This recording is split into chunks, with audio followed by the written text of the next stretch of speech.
প্রিয় শিক্ষার্থী বন্ধুরা, আজকে আমরা পড়ব অষ্টম শ্রেণীর বাংলা প্রথম পত্রের নতুন আরেকটি কবিতা।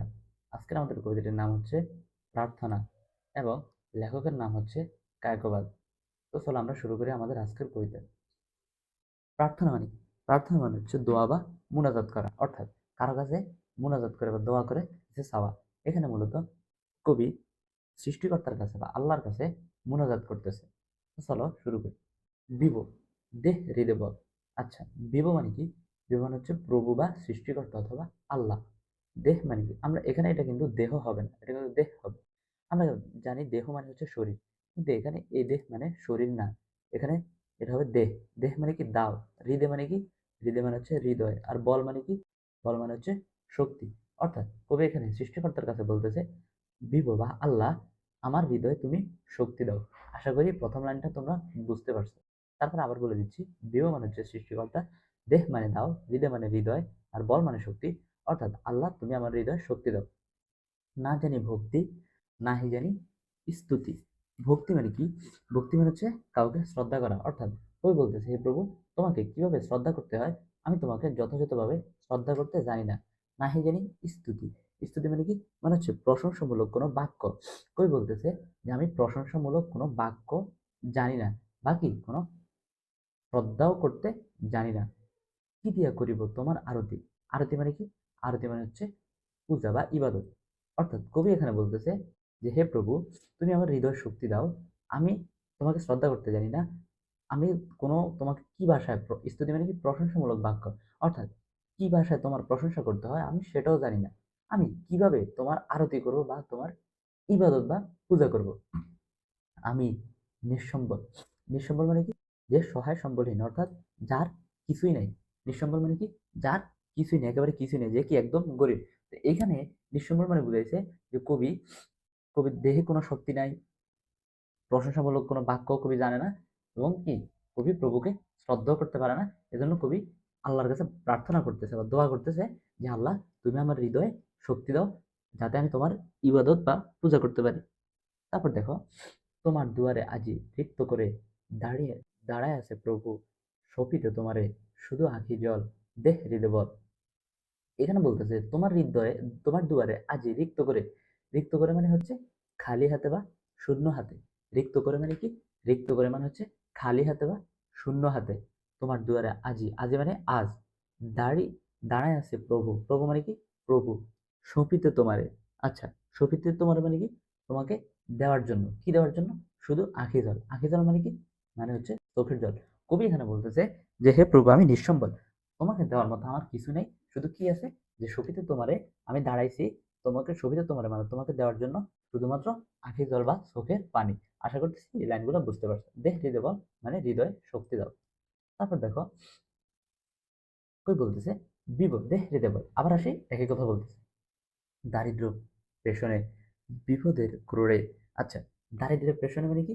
মানে কই বলতেছে যখন আমি কি দারিদ্রের মধ্যে ছিলাম, বিপদের ক্রোড়ে মানে বিপদের মধ্যে যখন পতিত ছিলাম বা যখন বিপদে পড়েছিলাম, অথবা সম্পদে সুখের সাগরে, অথবা যখন আমার কি অনেক বেশি সম্পদ ছিল বা সুখের সাগরে যখন আমি ছিলাম, ভুলিনি তোমার এক ফল। এক ফল মানে কি? মানে হচ্ছে এক মুহূর্তের জন্য। কবি এখানে বলতেছে যে বিভু বা সৃষ্টিকর্তা, আমার হৃদয়ে তুমি কি বল বা শক্তি দাও। কেন শক্তি দাও? কারণ যখন আমি অনেক বেশি দরিদ্রের মধ্যে ছিলাম বা বিপদের মধ্যে ছিলাম, অথবা যখন আমার অনেক বেশি সম্পদ ছিল, অনেক বেশি আমি সুখী ছিলাম, তখনও কি আমি কোনো মুহূর্তে দুঃখে বা সুখে, বিপদে আপদে কি আমি কখনোই তোমাকে এক ফল বা এক মুহূর্তের জন্য ভুলি নাই। জীবনে মরণে শয়নে স্বপনে তুমি মোর পথের সম্বল, দেহ হৃদয় বল। কবি এখানে বলতেছে যে সুখে দুঃখে, জীবনে এবং মরণে, শয়নে। শয়নে মানে কি? যেন হচ্ছে বলতেছে যে শোয়ার মধ্যে বা ঘুমের মধ্যে, স্বপনে তুমি মোর পথের সম্বল। তুমি মানে কি? প্রভু। কই বলতেছে যে প্রভু, তুমি কি সবসময় জীবনে মরণে সবসময় কি পথের সম্বল বা কি আমার একমাত্র অবলম্বন। দেহ হৃদয় বল, আমার হৃদয়ে তুমি শক্তি দাও। বিভো, দেহ হৃদয় বল। কত জাতি পাখি নিকুঞ্জ বিতানে, সদা আত্মহারা তবু গুণগানে আনন্দে বিহবল। কই বলতেছে যে কত জাতি পাখি মানে কি? অনেক জাতের পাখি বা নানান জাতের পাখি নিকুঞ্জ বিতানে মানে কি? মানে হচ্ছে বনের পরিবেশে। নিকুঞ্জ বিতানে মানে কি? মানে হচ্ছে বনের পরিবেশে বা বাগানে। সদা, সদা মানে কি? সব সময়। আত্মহারা তবু গুণগানে। কার গুণগানে? তব গুণগানে মানে হচ্ছে সৃষ্টিকর্তার গুণগানে। আত্মহারা মানে কি, মানে হচ্ছে একদম কি আনন্দে আত্মহারা হয়ে যাওয়া, মানে অনেক বেশি আনন্দ লাভ করা, এটাকে বলা হয় যে আনন্দে আত্মহারা।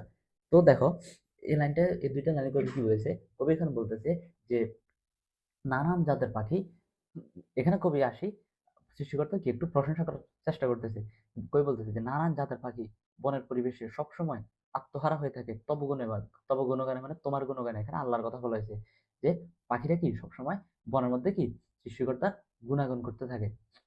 আনন্দে বিহবল ভুলিতে তোমারে, প্রাণে অবসাদ, তরুলতা শিরে তোমারই প্রসাদ। ভুলিতে তোমারে মানে কি, মানে হচ্ছে তোমাকে ভুলে গেলে, ভুলিতে তোমারে মানে কি, মানে তোমাকে ভুলে গেলে। প্রাণে অবসাদ মানে কি, অবসাদ মানে হচ্ছে প্রাণ বিষণ্ণ হওয়া বা কি প্রাণে বেশি কি ব্যথা পাওয়া। অর্থাৎ কই বলতেছে যখন আমি তোমাকে ভুলে যাই তখন কি প্রাণের মধ্যে অবসাদ হয় বা মনের মধ্যে কি ব্যথা দেখা যায়।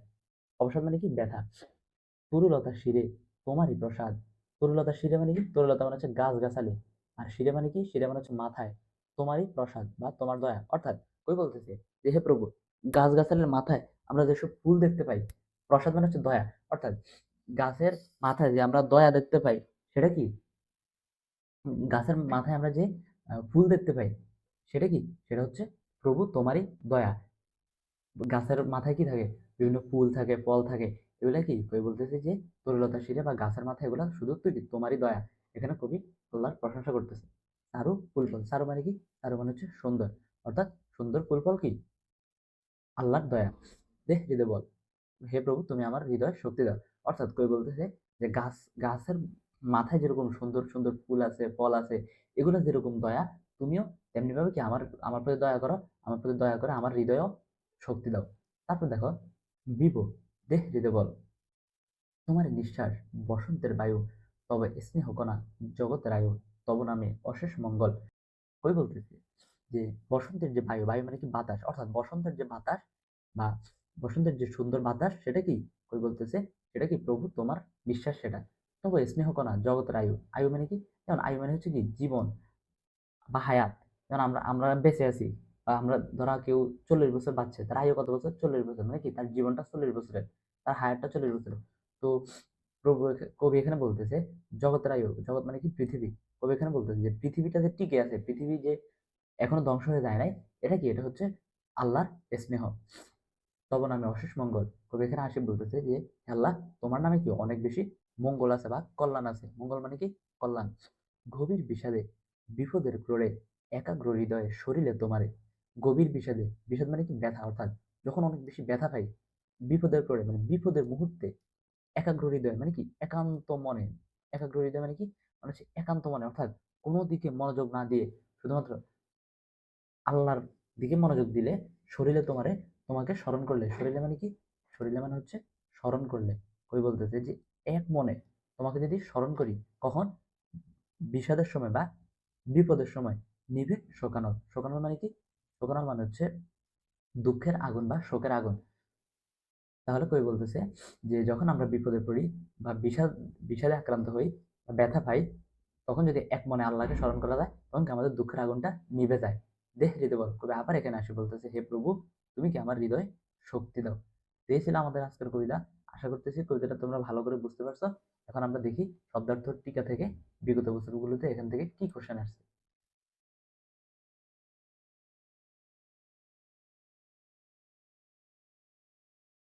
এখানে যে শব্দার্থগুলো ইম্পর্টেন্ট আমি তোমাদেরকে সেগুলো দাগিয়ে দিব, তোমরা পরীক্ষার জন্য শুধুমাত্র সেগুলোই পড়বে।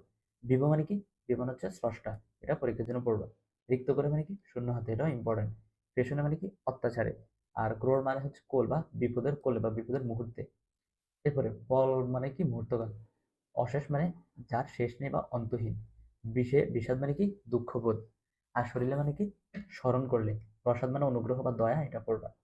হৃদয় মানে হৃদয়, এটা জানো, এটা দরকার নেই। স্তুতি মানে প্রশংসা। আরতি মানে কি, প্রার্থনা বা ইবাদত বা পূজা। চারু মানে সুন্দর, এটা পড়বা।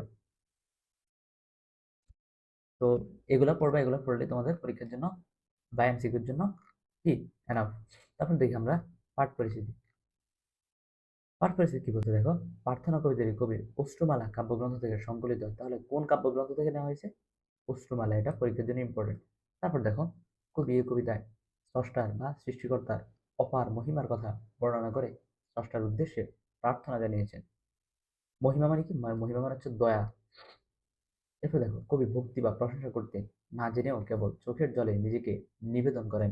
বিপদে আপদে সুখে শান্তিতে সবসময় তিনি বিধাতার কাছে, বিধাতা মানে কি? সৃষ্টিকর্তা বা আল্লাহ, বিধাতার কাছে কি কামনা করেন? শক্তি কামনা করেন। গাছে গাছে পাখি, বনে বনে ফুল সবই বিধাতাকে স্মরণ করে। তার অপরন্ত দয়ায় জগতের, অপরন্ত মানে কি? মানে যে দয়ার কখনো শেষ নেই। প্রভুর দয়ার কি কখনো শেষ আছে? অবশ্যই না। তার অপরন্ত দয়ায় জগতের সবকিছু চলছে। তার কাছে সকলের সাহায্য প্রার্থনা করে। তার অপার করুণা লাভ করেই বিশ্ব সংসারের প্রতিটি জীব ও উদ্ভিদ প্রাণ ধারণ করে আছে। বিশ্ব সংসার মানে কি? মানে হচ্ছে পৃথিবীর। বিশ্ব সংসার মানে কি? পৃথিবীর। তার দয়া ছাড়া আমরা এক মুহূর্ত চলতে পারি না।